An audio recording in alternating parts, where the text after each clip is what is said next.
The divorce papers slid across the table like a blade. No anger in his hands. No hesitation. Just precision. I stared at my name printed beneath his. The ink still fresh, still warm.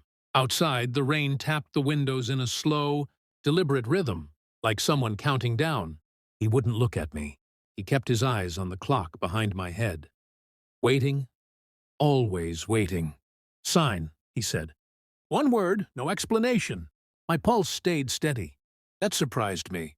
I'd always imagined betrayal would feel loud, explosive.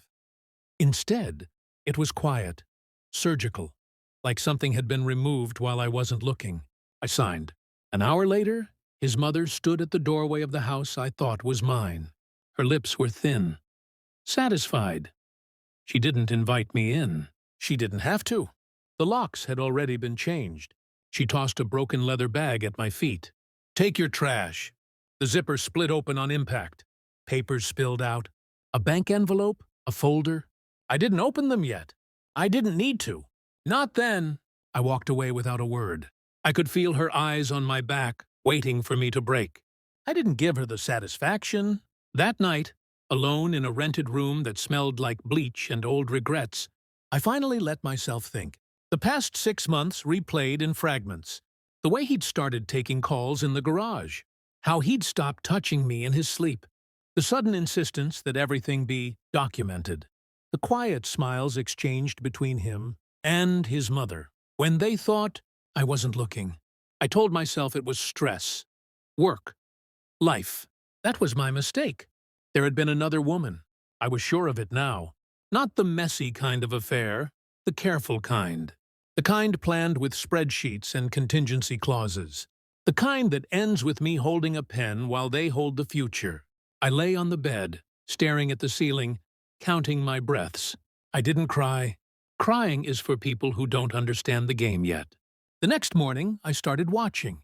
Phone records, shared accounts, calendar invites labeled as meetings that never existed. A name kept appearing. Initials, really. ML. His mother's initials. That's when it clicked. This wasn't just infidelity. This was inheritance, control, erasure. I was never meant to stay. I was meant to sign, disappear, and leave everything intact for the next phase of their lives.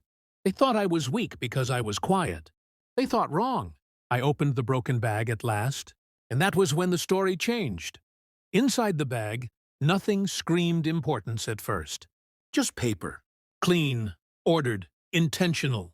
I spread it all across the bed like evidence at a crime scene. A savings account statement sat on top. My name typed neatly in bold.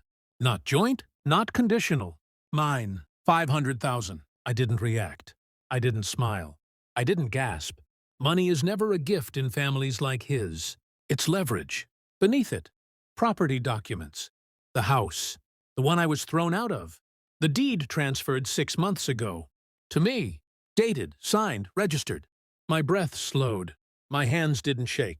That scared me a little. Shock had turned into something colder, sharper. This wasn't mercy. This was insurance. They had planned something, and someone had panicked. I started reconstructing timelines. 6 months ago, he'd insisted we refinance for tax reasons. 5 months ago, his mother had demanded copies of my ID. 4 months ago, he'd asked strange questions about what I'd do if things ever changed. I remembered the night I overheard them whispering in the kitchen. My name spoken like a liability. I accessed the account online. No withdrawals. No activity. Just sitting there, waiting. Waiting for what? I dug deeper. Public records. Trust filings. Corporate registrations tied to his family business. One document caught my attention. A lawsuit quietly settled out of court. Wrongful termination. NDA sealed. The plaintiff's name wasn't redacted. It was a woman. Young, former employee. And pregnant. The dates aligned too well. I ordered the documents anyway. I wanted proof that couldn't lie to my face. While I waited, I stayed invisible. No messages, no calls, no posts. Silence makes people careless. 3 days later, he finally texted. We should talk. I stared at the message until the screen dimmed. I already knew everything. The documents arrived that evening. He'd been having an affair with her for over a year. His mother knew, managed it, paid her off when things got inconvenient. The pregnancy hadn't been planned. The settlement had nearly exposed them. Nearly. The savings account was created the same week. The house transferred shortly after. They hadn't been protecting me. They'd been protecting themselves. If the truth ever surfaced, everything was already legally distanced from him. From her. From the business. Placed carefully in my name, I was the firewall. The disposable wife they'd underestimated. I didn't confront him yet. I let him call. Let him explain nothing. Let him believe I was confused, hurt, still processing. I listened. That was my advantage. Because when people think you're broken, they forget to defend themselves. And I was no longer his wife. I was the one holding the evidence. I met him in a cafe he used to love. Neutral ground. Public. Safe. For him. He looked thinner. Restless. His eyes kept scanning the room, like he was afraid someone else might recognize the version of him I now knew. I watched him sit down across from me, hands folded, rehearsed concern already on his face. I never wanted it to end like this, he said. I nodded, said nothing. Silence unsettles liars more than questions. He talked about pressure, about his mother, about how marriages sometimes run their course. He avoided specifics. He always had. He spoke as if the divorce were an unfortunate weather event. No one's fault, just unavoidable. Inside, I catalogued every word, every omission. I asked one question, carefully chosen. Did you ever tell her about the account? His face flickered, just for a second. No confusion, no surprise, recognition. That was all I needed. I spent the next week verifying what I already knew. I requested the full banking history, legal confirmations, independent audits, everything clean, everything airtight. The house transfer couldn't be reversed without my consent. The money couldn't be touched without my signature. And there was more, a clause buried deep in the settlement with the other woman. If any assets were proven to be fraudulently hidden, the entire agreement could be voided. Public exposure, criminal liability. His mother had been careful, but not careful enough. I imagined her face when she realized what she'd done, thrown a loaded weapon at my feet and told me it was trash. I didn't rush. Revenge isn't effective when it's emotional. It's effective when it's boring. Administrative, final. I scheduled a meeting. Not with him. With her. She arrived sharp and composed, pearls tight around her neck, smile already prepared. She sat across from me like this was a negotiation she'd already won. You should sign the final papers, she said. Dragging this out won't help you. I slid a folder across the table. The savings account statements, the deed, the settlement documents, the pregnancy confirmation. Her smile collapsed. She reached for the papers with shaking fingers. Her mouth opened, but no sound came out. For the first time, I saw fear behind her eyes. You made me the vault, I said quietly.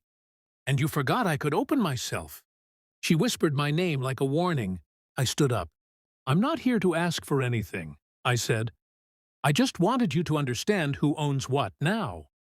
I left her there, staring at the truth she'd tried to bury. Because the next move wasn't mine. It was theirs. And every option hurt. He showed up at my door 2 nights later. No warning, no apology. Just panic wrapped in anger. I watched him through the peephole before I opened it. His reflection looked distorted in the glass. Smaller. Like a man already, shrinking away from himself. You met with my mother, he said the moment I opened the door. Not hello, not are you okay. Control first, always. I stepped aside and let him in. I didn't offer him a seat. Power shifts in small gestures. She told you everything, didn't she? He asked. I walked to the window, let the silence stretch. He hated that. He always filled silence with mistakes. She told me you're trying to destroy us, he said. His voice cracked on us. I turned. No, I said calmly. I'm letting the truth breathe. His jaw tightened. You don't understand what you're holding. I understand perfectly, I replied. That's why you're here instead of a lawyer. That landed. He sat down heavily, hands gripping his knees. I could see it now, the calculation collapsing. The version of me he'd built in his head was gone. The obedient wife. The quiet variable. You were never supposed to see those documents, he said. I know. His eyes snapped up. You planned the divorce before the pregnancy, I continued. Before the settlement. You just didn't expect the timeline to slip. He stood abruptly. My mother was protecting the family. You mean the business, I said. I was collateral. He said nothing. I pulled out one final document and placed it on the table between us. A drafted disclosure letter, pre-addressed, pre-formatted, ready to send. Regulators, partners, press. You have two choices, I said. You disappear quietly or the story becomes public. He stared at the paper like it might bite him. You wouldn't, he whispered. I smiled then. Not wide, not warm. I already signed everything, I said, including my silence. This is me choosing not to use it. His face drained of color. You used me as a shield, I said. Now I decide what I block. He reached for me. I stepped back. Don't, I said. That version of us doesn't exist anymore. When he left, he didn't slam the door. He closed it carefully, like a man who finally understood he was locked out of his own life. I stood alone in the quiet afterward. No shaking, no tears, just clarity. They thought they were erasing me. Instead, they signed everything over. And the most terrifying part? I didn't feel victorious. I felt finished. Because some betrayals don't make you stronger. They make you precise. And that's far more dangerous.